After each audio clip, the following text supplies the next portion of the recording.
اللہ لا الہ الا اللہ۔ آسمان سے بارش برستی ہے لیکن اس کا فائدہ آسمان کو نہیں ہوتا، اس کا فائدہ زمین کو ہوتا ہے۔ زمین سے سبزہ اگتا ہے اور وہ سبزہ زمین کے لیے نفع بخش نہیں ہے، وہ زمین کے باسیوں کے لیے نفع بخش ہے۔ درخت پھل دیتے ہیں لیکن اپنے لیے نہیں، لوگوں کے لیے، چھاؤں دیتے ہیں اپنے لیے نہیں، لوگوں کے لیے۔ تو یہ سسٹم ہے معاشرت کا اور پوری دنیا کا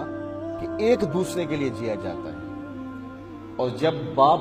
اپنے اوپر سب کو جھیلتا ہے اور اولاد کو راحت پہنچاتا ہے، ماں خود گیلے بستر پہ لیٹتی ہے اور اولاد کو راحت پہنچاتی ہے، اولاد تکلیفیں برداشت کر کے ماں باپ کو راحت پہنچاتی ہے۔ جب اس فلسفے پہ جو فطری فلسفہ ہے، انسانیت کے لیے فطری فلسفہ ہے، اور پوری انسانیت چھوڑ کے بلکہ کائنات کی ہر شے جو ہے وہ اسی نظم پہ قائم ہے کہ ہر کوئی ایک دوسرے کے لیے نفع کا سبب ہے۔ ایک بھینس لے لیجئے، وہ اپنے بچے کو تو دودھ پلاتی ہے، اس کا دودھ انسانوں کے لیے اور اس کا گوشت جو ہے وہ دوسروں کے لیے، تو وہ اپنی نسل کی اتنی خدمت نہیں کر رہی جتنی انسانوں کی خدمت کر رہی۔ درختوں کے پھل انسانوں کے لیے، تو ہم ایک دوسرے کے لیے جو ہے وہ نفع کا سبب ہیں اور ایک دوسرے کے لیے جو ہے وہ راحت کا سبب ہے۔ اور جب انسانی معاشرت اس ترتیب سے آئے گی تو پھر ایک اچھا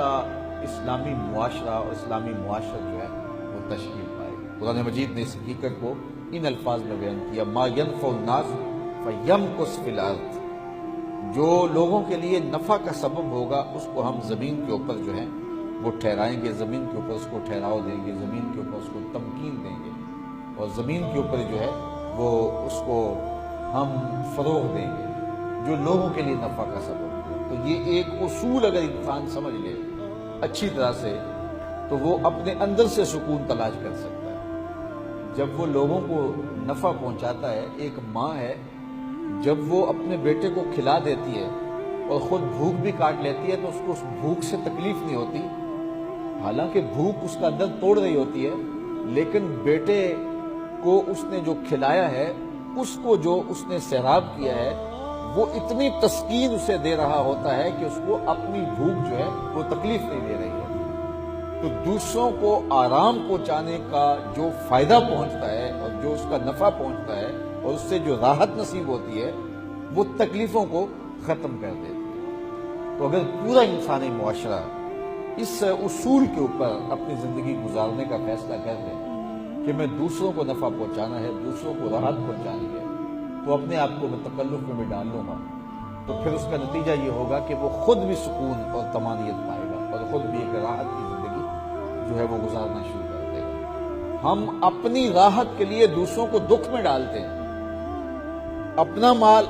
اکٹھا کرنے کے لیے لوگوں کا خون نچوڑتے ہیں، اپنی خوشیوں کے لیے لوگوں کو دکھ دیتے ہیں، لوگوں کو اذیت پہنچاتے ہیں، اپنے آرام کے لیے لوگوں کو بے آرام کرتے ہیں، اور پھر جو ہمارا مطلوبہ مقصد ہوتا ہے وہ ہمیں حاصل نہیں ہوتا۔ لیکن اگر ہم لوگوں کے آرام کے لیے اپنے آپ کو بے آرام کریں، لوگوں کو کھلانے کے لیے خود بھوکے رہیں، لوگوں کو راحت پہنچانے کے لیے خود اپنے آپ کو ضرر اور مصیبت میں ڈال لیں، اور لوگوں کا پیٹ پالنے کے لیے خود جو ہے وہ اپنے پیٹ پہ پتھر باندھ لیں، تو پھر ہماری زندگی پرسکون زندگی گزرے گی۔ اس لیے کہ جو طمانینت ہے، جو سکون ہے، وہ باہر سے نہیں پھوٹتا، وہ اندر سے پھوٹتا ہے۔ تو ہمیں یہ ایک زندگی گزارنے کا ڈھب دیا گیا ہے، ہمیں زندگی گزارنے کا یہ ایک اصول دیا گیا ہے۔ چونکہ تزکیہ اعضاء پر بعد 5-6 خطبات جمعۃ المبارک سے ہو رہی ہے، تو یہ ایک خاص نقطہ ہے تزکیہ اعضاء کا، جو تھوڑا سا باریک تو ضرور ہے اور اس کو بڑی حساسیت کے ساتھ سمجھنے کی ضرورت ہے کہ ہم اپنی زبان سے کسی کو گالی نہ دیں، زبان کا تزکیہ کر لیں، زبان کو گالی سے پاک کر لیں، کسی کی غیبت نہ کریں، جھوٹ نہ بولیں، اور جو دیگر زبان کی غلاظتیں اس سے زبان کو پاک کریں، ہاتھ سے کسی پہ ظلم نہ کریں، ہم پاؤں سے کسی کو ٹھوکر نہ دیں۔ یہ تو ہے،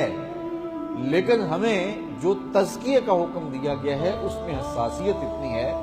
کہ ہم اپنے رویے سے بھی کسی کو تکلیف نہ دیں۔ یہ ہماری شریعت کا مزاج ہے اور یہ ہمیں سبق دیا گیا ہے۔ ہمیں کہا گیا کہ گوشہ چشم سے بھی کسی کا مذاق نہ اڑاؤ،